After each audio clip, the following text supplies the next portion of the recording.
Dopo essere stata salvata dal televoto, la concorrente ha dovuto salutare Biagio Danelli, con il quale aveva iniziato un flirt.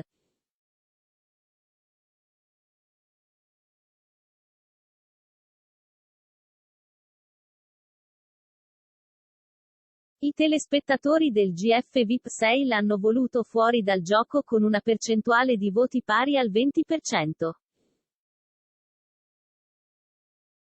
Il 42% dei voti del pubblico ha invece voluto salvare Miriana Trevisan, mentre la coppia formata da Valeria Marini e Giacomo Urtis è stata salvata dal 38% dei voti.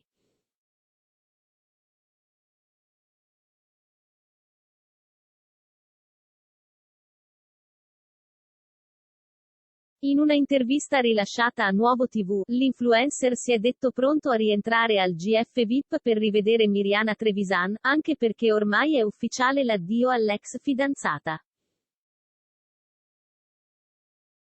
Tra noi sarebbe finita lo stesso anche se io fossi stato fuori dalla casa, ha confessato Biagio Danelli al giornalista del settimanale diretto da Riccardo Signoretti.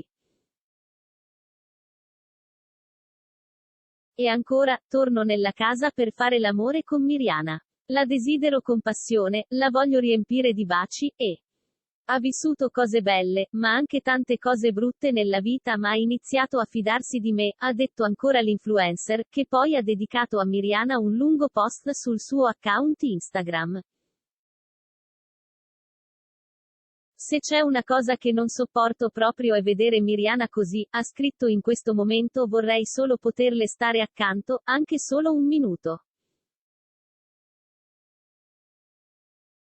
Altro che quarantena. Come dissi, ne farei 800 di quarantene. Non riesco a comprendere questo accanimento nei suoi confronti. Per quanto riguarda invece chi sostiene, ancora, come Katia, tanto per lei è un numero, credo sarebbe necessario tacere. Non ha senso parlare se parlando non si fa altro che sbagliare.